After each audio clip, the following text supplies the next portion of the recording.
오늘 본문을 보면 다윗이 어떤 각도로 그의 삶을 바라보고 있는가, 이것을 보여주고 있습니다.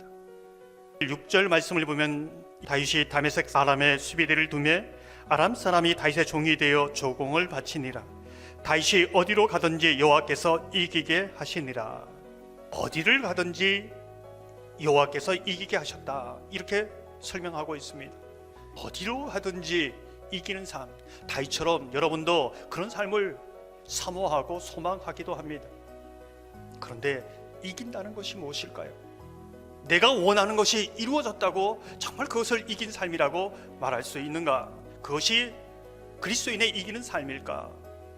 요한계시록 2장 7절을 보면 이긴다라는 의미를 이렇게 반복적으로 7교회를 향하여 사용하고 있습니다.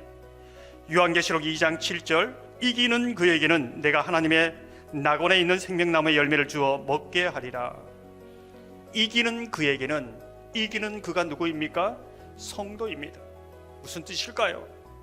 예수 그리스도의 보혈의 구속의 은총을 입고 구원받은 성도는 이기는 자라는 겁니다. 이긴 자입니다. 질 수 없는 자입니다. 이미 승리한 싸움을 하고 있는 사람이다, 이것을 말해주고 있습니다. 이미 십자가 위에서 승리를 선포하고 이미 승리로 결론이 난 싸움을 하고 있다, 이 말씀이지요. 이기기 때문에 성도가 아니라 성도이기 때문에 이길 수밖에 없다, 이것이 성경의 증언입니다. 이런 의미로 볼 때 우리가 어디를 가든지 이기게 하셨다는 것은, 우리가 아무리 치열한 전쟁터 한가운데 살아간다 할지라도, 인생의 절벽 끝에 선다 할지라도, 우리가 완전히 실패의 밑바닥에 앉아있다 할지라도 우린 진 것이 아니라는 겁니다. 하나님이 구원하시고 건지시고 도우시기에 이길 수밖에 없는 자로 살아간다는 것이지요. 이것이 성도의 특권이요 축복이라는 것입니다. 마치 지고 있는 것처럼 보이지만 하나님은 그 지고 있는 것을 승리를 위한 하나의 과정으로 삼습니다. 이길 때까지 진 것이 아닙니다. 그래서 어디를 가든지 이길 수밖에 없는 존재, 그 존재가 성도입니다. 그런데 저와 여러분의 질문이 무엇입니까? 질 수 없고 이길 수밖에 없는 성도라는 이름은 가졌는데 내 인생은 실패 인생이야, 이렇게 말하는 분이 있다는 겁니다. 그 이유가 무엇일까요? 내가 성도라는 것을 잃어버릴 때 질 수밖에 없는 그런 삶을 살 수 있다는 겁니다. 하나님이 이기시고 도우시고 건지신다는 것을 잊어버리면 지는 인생을 사는 겁니다.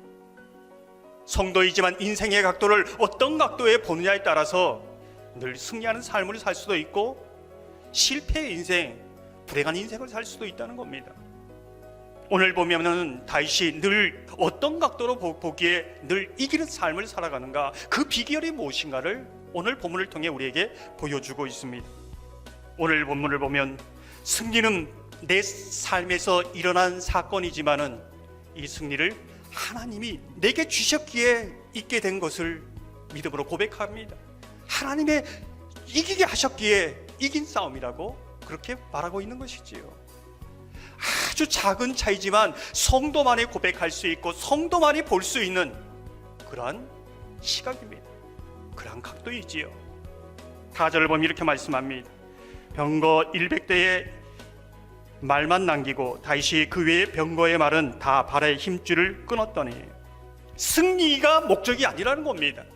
다 끊었다는 것은 나의 승리는 하나님이고 하나님이 이 승리를 주셨다는 것을, 하나님이 나의 힘이라는 것을 고백하고 있다는 겁니다. 이게 성도의 늘 이기는 삶의 비결이라는 것을 보여주고 있습니다. 다윗은 전쟁에서 얻은 전리품 은과 금을 여호와께 드렸다고 말씀하고 있습니다. 이것이 무엇의 뜻일까요? 내 승리의 모든 주인은 여호와 하나님이라는 것을 고백하고 있습니다. 내가 가진 거지만 여호와께서 주신 그 이 소유의 주권은 하나님께 있다는 고백이지요. 이게 늘 이기는 삶입니다. 여러분은 어떤 각도에서 바라보고 있습니까? 여러분은 성공의 인생입니까? 실패의 인생입니까? 아니면 성도의 인생입니까?